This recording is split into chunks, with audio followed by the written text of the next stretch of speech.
Vamos orar para Deus nos dar direção sobre a palavra que nós vamos ler, meditar hoje. Tá bom?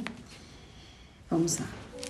Meu Pai, em nome do Senhor Jesus, eu te agradeço, Senhor, por mais um dia estarmos aqui presente na Tua presença, Senhor, para ouvir e nos atentar à Tua voz, meu Pai. Eu sei que o Senhor fala através da Tua palavra e que o Senhor fala com cada uma de nós de forma até diferencial. Obrigada, meu Pai, por personalizar a Tua palavra para as nossas necessidades, aquilo que precisamos nesse momento. O Senhor sabe exatamente o que cada uma de nós precisa ouvir, entender neste momento. O que cada uma de nós precisa mudar. Obrigada, meu Deus, por conhecer-nos tão bem e, através da Tua palavra, nos dar essa direção. Eu peço que o Teu Espírito venha fazer a Tua obra nessa meditação de hoje e que Ele venha abrir a mente, a visão, o entendimento daquelas pessoas que têm tido dificuldade de entender, que têm dúvidas, que estão com medo, que estão cheias de questões a respeito de suas vidas espiritual. Meu Pai, em nome do Senhor Jesus, que o Senhor venha ajudar essa pessoa a sair dessa situação em que ela se encontra. Essa situação difícil, essa situação espiritual difícil que ela se encontra, essa confusão, esse tormento, essa pessoa que está sendo atormentada por pensamentos ruins, por dúvidas, por medos, que o Senhor venha, através dessa meditação, limpar, meu Pai. A Tua palavra é como a água que limpa. Então venha limpar a nossa mente, o nosso coração de tudo que nos atrapalha de nos relacionar com o Senhor, meu Pai. Em nome do Senhor Jesus. Obrigada. Amém. Nós estamos na 1 Coríntios 10, e hoje nós vamos falar sobre a partir do 7, versículo 7. Lembrando que Paulo está aqui falando como que as pessoas elas têm essa tendência do que aconteceu lá no deserto, no Egito, né? Quando as pessoas, os hebreus estavam lá, Deus tinha se mostrado poderoso, Deus tinha feito vários milagres, mas essas pessoas, elas duvidaram, elas questionaram, elas cobiçaram a vida no Egito.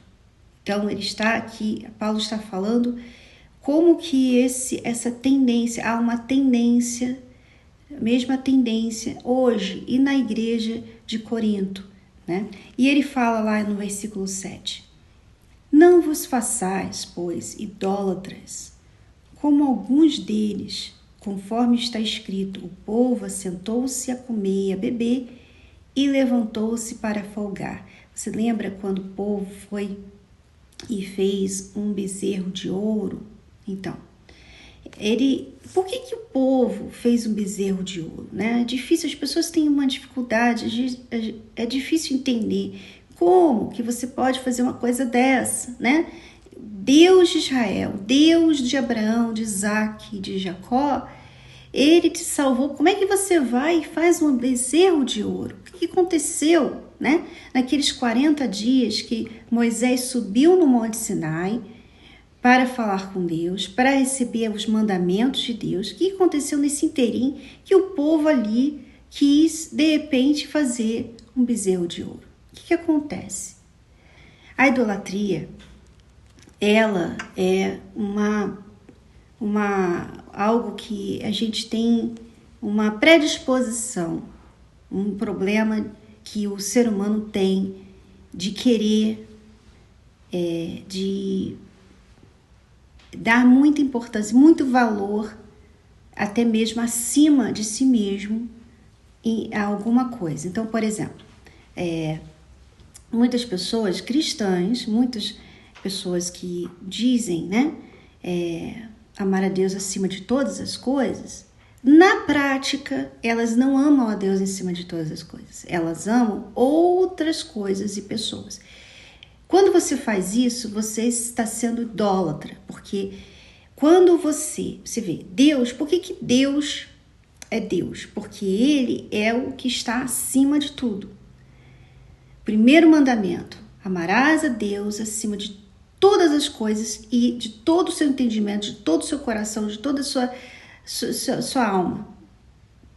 Você tem que amar a Deus. Quer dizer, Deus tem que vir em primeiro lugar na sua vida. Na prática, isso quer dizer muita coisa que muita gente não tem vontade de fazer. Por exemplo, na prática é você fazer a vontade de Deus acima da sua. Mas muitas vezes você não faz a vontade de Deus acima da sua. Você faz a sua vontade. Então, por exemplo, você gosta de uma pessoa, você que é solteira e você gosta de uma pessoa que não crê em Deus. Se Deus fosse primeiro lugar na sua vida, se Deus estivesse em primeiro lugar e você estivesse fazendo a vontade dele, você ia negar o seu coração e você não iria perseguir, prosseguir, investir nesse relacionamento. Mas porque Deus não está em primeiro lugar na sua vida, você fala, não, é que eu não consigo, é que ele é muito bom. Aí você começa a achar, né, desculpa para você estar fazendo a sua vontade, parecendo que você está fazendo a vontade de Deus. Então você fala, mas então ele tem caráter, ele não fuma, ele crê em Deus, ele não se incomoda com a minha fé, sabe? Eu posso ganhar ele para Jesus. Então você começa a vir com um monte de desculpas e razões, né? Para justificar por que você está fazendo a sua vontade. A sua vontade, ou seja, você não está colocando Deus em primeiro lugar, ou seja, você está idolatrando alguém. Quem? Pode ser o rapaz e pode ser você. Porque muita gente se idolatra, tem gente apaixonada por si mesma, você sabe, né? Tem gente que é apaixonada, que é louca por si mesma, sabe? Sabe aquelas pessoas que gostam muito de ganhar muito elogio, de ganhar curtidas, de ser, sabe, querida. Sabe aquelas pessoas que gostam muito de ser queridas? Elas querem ser queridas. Elas querem que todo mundo ame elas. Todo mundo ame elas. Elas são apaixonadas por elas mesmas. Elas se idolatram. E elas querem que outras pessoas as idolatram também. Então, as fãs são muito especiais, né? As suas seguidoras são muito especiais. Olha, gente, eu vim aqui dar satisfação para vocês, porque vocês são tão importantes na minha vida. Ela se idolatra. Ela se idolatra. Ela não está ali para glorificar a Deus. Ela não está aqui na rede social dela, ela não usa a rede social dela para levar as pessoas a Deus. Não, ela usa as redes sociais dela, às vezes até falando em nome de Deus, para ganhar para ela.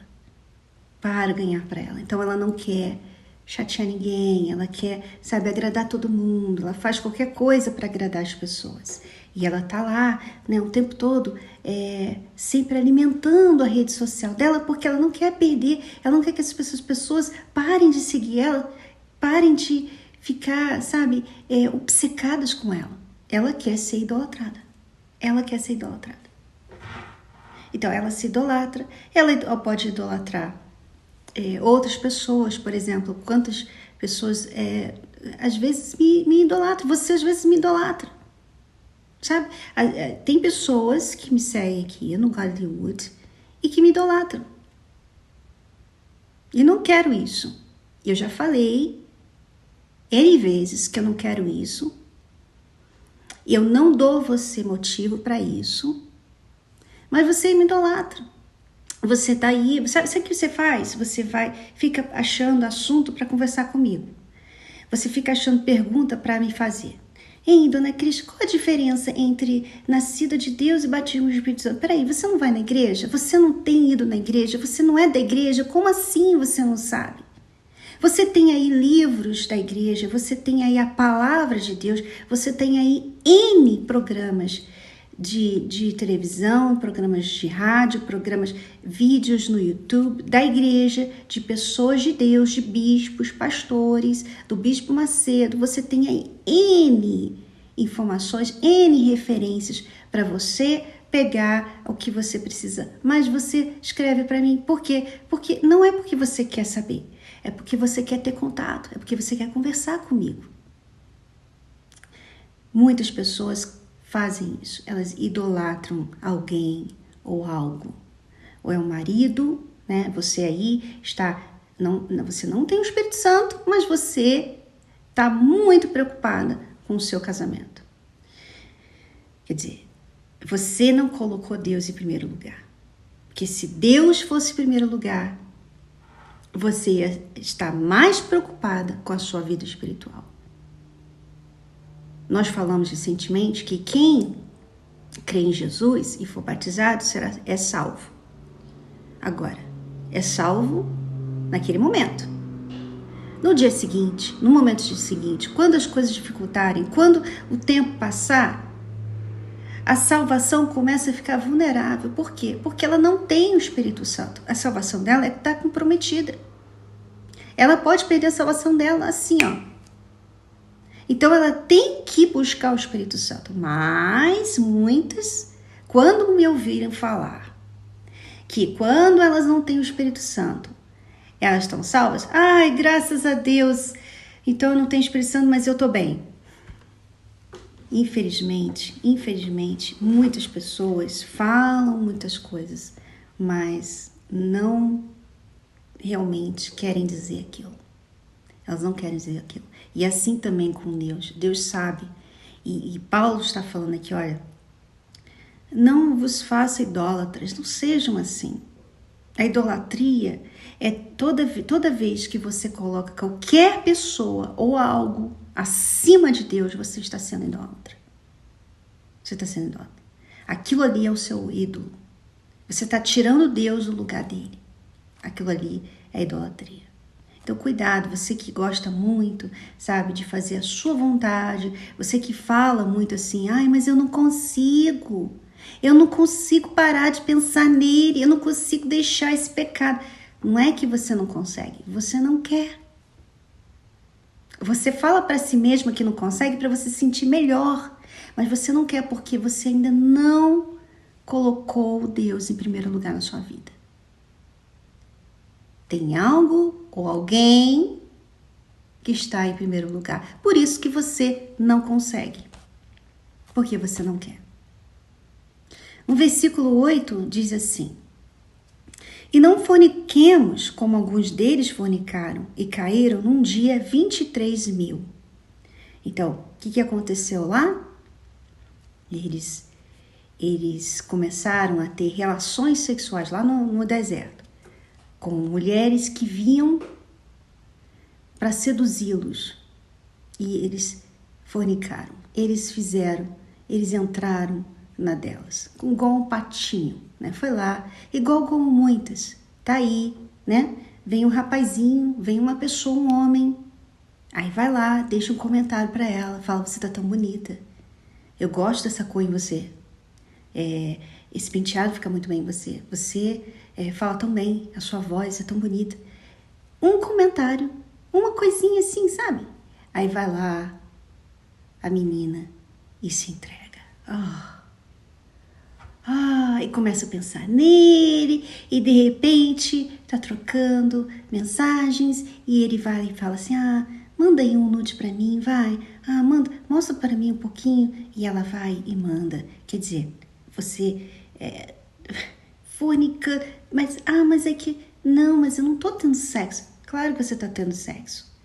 A fornicação é toda vez que você entra num ato sexual. Ato sexual é mostrar sua nudez. Então muita gente tá tendo sexo sem tocar em ninguém. Você tá mostrando sua nudez, você se veste de uma forma sensual. Tudo isso faz parte da fornicação. Você tá investindo no sexo, você está investindo na sensualidade. Então ele fala, olha, eles fizeram isso também lá no deserto e caíram 23 mil. 23 mil morreram por causa disso. E quantas têm morrido, né? Quantas têm estão aí com doenças venéreas, doenças sexuais, problemas no relacionamento, né? Entraram no relacionamento e agora estão aí sofrendo porque entraram na fornicação. E Paulo está falando assim, não faça isso. Ele falou lá para a igreja de Corinto e ele está falando para a gente aqui também. Porque hoje, assim como naquela época, muita gente tem feito isso e falado, mas entender. Então, a carne é fraca. A carne é fraca. Sabe como é que é, Cris? Então, eu tive uma vida sexual muito ativa, então não tem justificativa. Quando você sabe o que você tem que fazer e você não faz, você está pecando contra Deus, contra si mesma. E não fique usando, sabe, aquela desculpa, mas tanta gente faz isso, todo mundo erra. Não faça isso, porque é assim que todo mundo erra, todo mundo está indo para o inferno também, tá? Muita gente, Jesus falou que pouquíssimas pessoas iriam ser salvas, pouquíssimas pessoas. Por causa disso, por causa dessa ideia, como eu falava ontem, essa ideia da maioria. O que a maioria faz, eu vou fazer. Não é o que a maioria faz. Você tem que aprender a ser a minoria.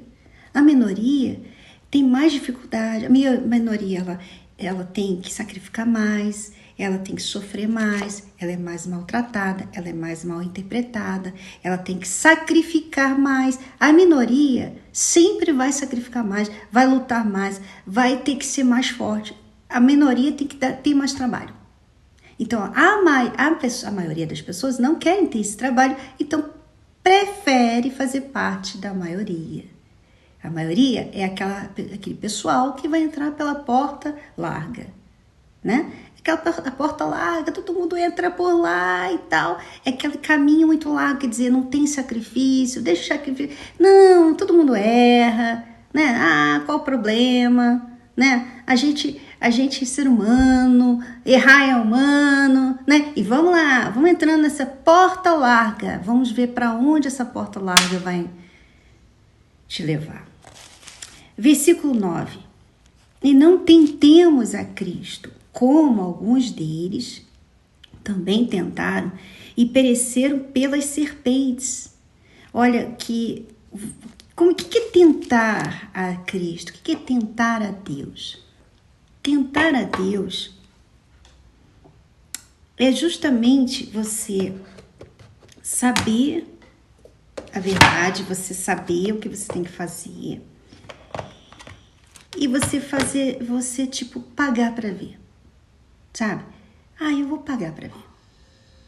Então, tentar a Deus é, por exemplo, você sabe, né, que você não deveria estar assistindo certos programas, certos seriados, mas você fala assim, não, mas sabe o que é?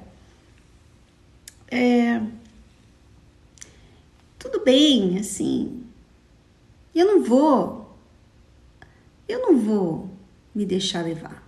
Eu sou forte, eu posso assistir esse seriado que não vai me prejudicar. Eu sei que tem cenas fortes, cenas de sexo muito forte, né? Que tem cenas que às vezes ficam na minha cabeça depois, mas assim, o fulaninho assiste, o ciclaninho assiste, até ouvi falar que aquela pessoa que é tão de Deus assiste, qual o problema?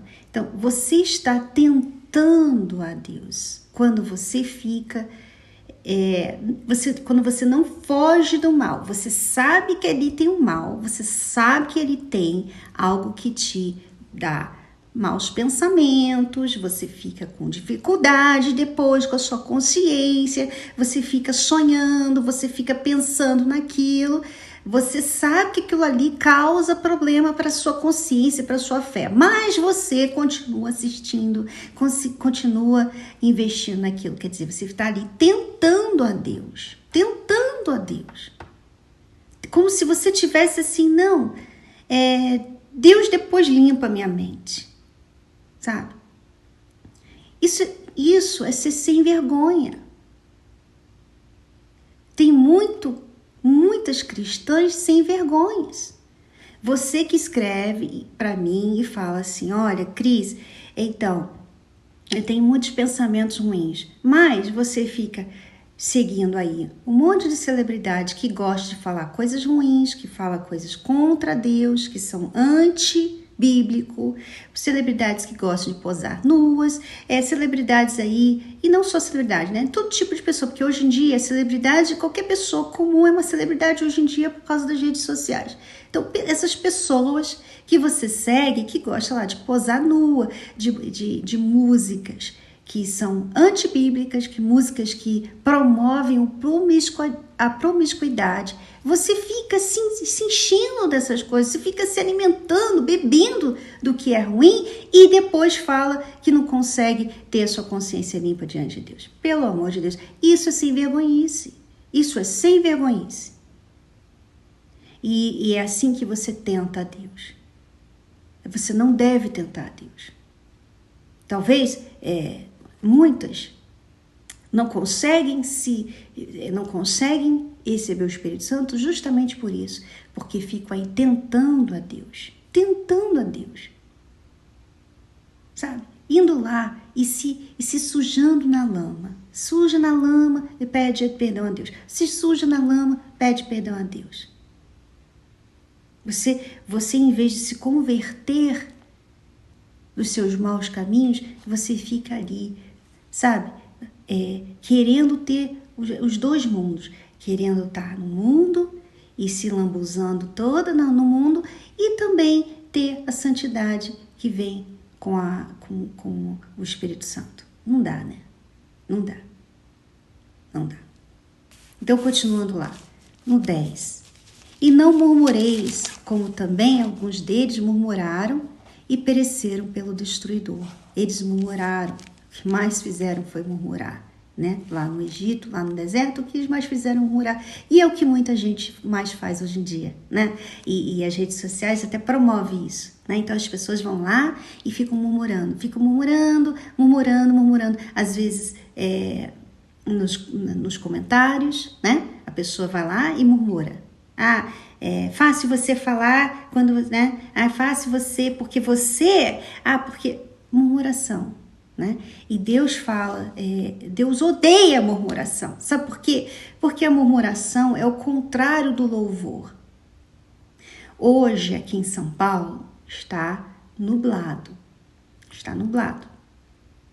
Graças a Deus. Porque a nossa cidade, as nossas plantas, o verde precisa, né, de uma chuva. Então, se chover, graças a Deus.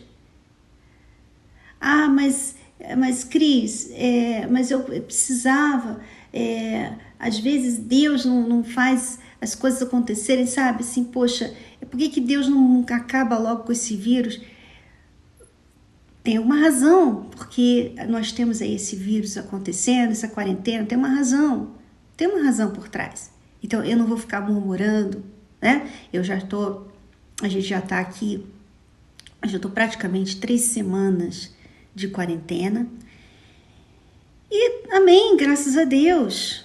O que eu vou fazer com o tempo que eu tenho aqui? 3 semanas que eu não vejo minhas amigas, 3 semanas que eu não posso sair, 3 semanas que a gente não pode ir na igreja. Tudo bem, graças a Deus. O que eu vou fazer com esse meu tempo em casa, né? Então, se eu ficar murmurando, eu vou estar... É como se eu estivesse falando assim para Deus que eu não creio que Ele sabe o que é melhor. Deus sabe por que Ele está permitindo isso acontecer. Deus sabe por que essa quarentena. Deus sabe por que dos problemas que a gente tem que passar. Ele sabe por quê. Então, em vez da gente murmurar, a gente tem que pedir a Ele: meu Deus, mostra pra gente o que a gente pode fazer nessa situação difícil. O seu marido está mais incrédulo que nunca. Então, peça a Deus que Ele venha te dar uma luz. Como você vai ajudar o seu marido, em vez de você ficar murmurando a respeito dele, sabe? Não murmure, porque na murmuração, você está, no fundo, mostrando que você não crê que Deus sabe de todas as coisas e Ele está no controle de tudo. Então, continuando no 11. Ora, todas essas coisas lhes sobrevieram como figuras e estão escritas para aviso nosso, para quem já são chegados aos fins dos séculos. Aquele, pois, que cuida está em pé, olhe que não caia. Então, Paulo está falando para a igreja em Corinto que tudo isso aconteceu lá no deserto e é para a gente avaliar também na nossa vida. Se a gente também não está tendo esses comportamentos. Porque, veja, o povo tinha sido liberto das garras de Faraó. O povo tinha saído do Egito. Então, Deus fez um grande milagre. O povo passou pelo meio do mar. Então, o povo viu o maná, o povo comeu de carne, o povo, tudo isso no deserto. O povo venceu guerras no deserto sem ter, sabe, até mesmo treinamento de guerreiro. Eles não tinham, eles não eram soldados, eles não eram guerreiros, mas eles tiveram que lutar no deserto. Deus deu vitória para o povo lá. Então, Deus protegeu, Deus deu de tudo para esse povo no deserto. E, ainda assim, eles fizeram o que eu acabei de falar para vocês, o que nós temos falado hoje, né? Eles caíram em fornicação, eles murmuravam, eles foram idólatras. Quer dizer, eles tentaram a Deus. Quer dizer, por mais que Deus dê tudo e faça milagres, e você talvez tenha um testemunho maravilhoso na sua vida, não fique achando que por causa do que Deus fez na sua vida, você está segura. Não. Ele está falando aqui, olha, aquele, pois, que cuida está em pé, olhe que não caia. Porque tudo isso é muito fácil acontecer comigo e com você. Tudo isso que nós falamos hoje. Como eu falei da idolatria, é fácil. A partir do momento que eu coloco qualquer pessoa ou algo acima de Deus, eu estou sendo idólatra. Olha como é fácil você idolatrar, você virar uma idólatra. Olha como é fácil. Então não é só mais questão de uma imagem, né? Mas às vezes você idolatra uma pessoa. Em vez de você procurar Deus, buscar em Deus a direção, você busca nessa pessoa, nesse coach, né? Essa pessoa iluminada, essa pessoa inteligente. Quer dizer, você dá mais importância, dá mais valor a um ser humano que tem os seus limites do que a Deus, que sabe de todas as coisas, que não tem limites. Então é muito fácil ser idólatra, muito fácil.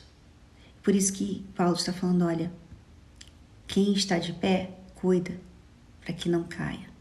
Olhe para que não caia. É muito fácil cair na fé, muito fácil perder a salvação, perder o Espírito Santo. Porque a partir do momento que você se dá por garantida, você vê que o Espírito Santo, ele é o selo de Deus em nós. ele garante que nós somos de Deus. Então, quando você se converte a Jesus, você entrega a sua vida para ele, então ele vem e sela você com o Espírito dele.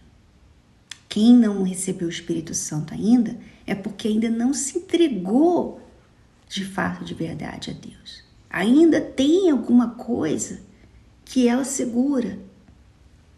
Pode ser até mesmo ela é idólatra ainda. Ela é uma idólatra. E uma idólatra não vai receber o Espírito Santo. Mas tudo bem. Vamos dizer que você já entregou sua vida, você recebeu o Espírito Santo, você é uma obreira, você é uma esposa de pastor. Por que é fácil a gente perder também? Se o Espírito Santo nos dá essa garantia, se o Espírito Santo está com a gente. Por quê? Porque nós vivemos numa sociedade que promove fazer o que você quer fazer.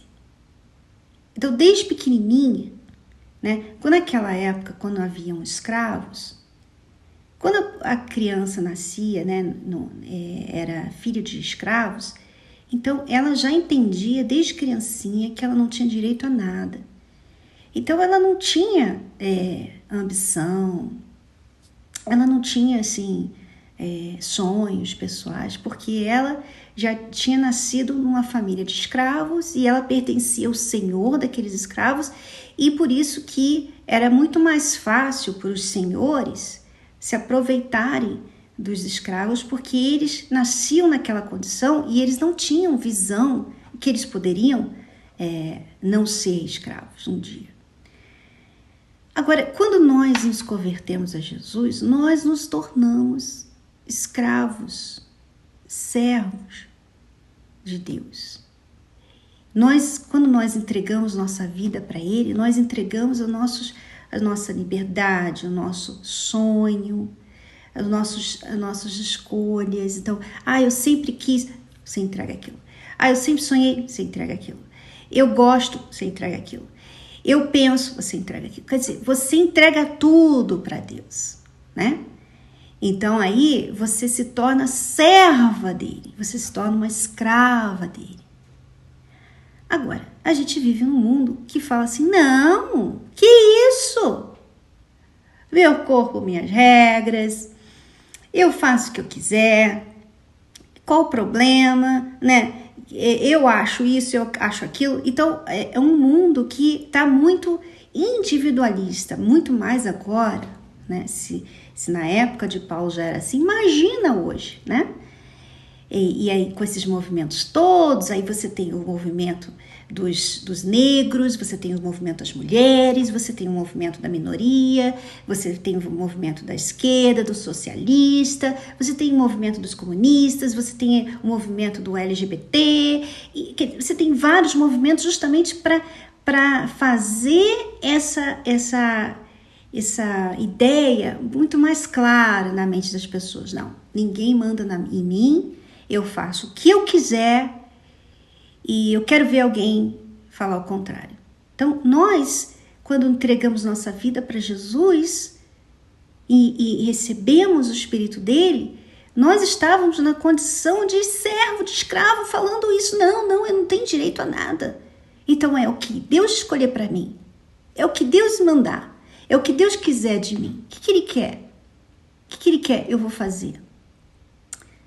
Então, com o tempo, você não morreu, você está aqui, a gente está aqui. E a gente está ouvindo. Todo mundo fala, não, a gente quer e tal. E quem pensa assim é anulado e tal. Então, muitas obreiras, muitas esposas de pastor têm se dado esse luxo de ter a sua personalidade, os seus achismos, o que eu acho, o que eu penso, o meu corpo, meu gosto, a minha vontade, e tem, com isso, comprometido a sua condição espiritual diante de Deus. Porque quando ela entrou em aliança com Ele, ela deu tudo dela. E de repente agora ela está tirando um pouquinho. Não, eu quero um pouquinho meu. Não, isso aqui é um pouquinho. Isso aqui não. Agora eu quero isso aqui de volta. Sabe? Então, por isso que ele está falando assim, ó, cuidado, você que está de pé, para você não cair. Porque cair, só basta estar aí de pé. E muitos têm caído justamente com essa sutileza de começar a pegar de volta. Então você vê aí obreiras que são blogueirinhas, né? Obreiras que no início falavam assim, não, eu quero ganhar almas. Eu quero ganhar almas através das minhas redes sociais. Mas hoje já não é mais ganhar alma. É ganhar dinheiro, é ganhar seguidor, é ganhar fama, é ser conhecida na igreja, na vida social que ela tem. E você sabe que para você ser famosa, aqui vai uma dica para você que fica juntando as duas coisas, sabe? Você quer juntar a fé e a fama, tá? Você que acha que dá para ter os dois. Aqui vai uma dica, não dá. Não dá. Ou você vive a sua fé, ou você vai investir na sua fama.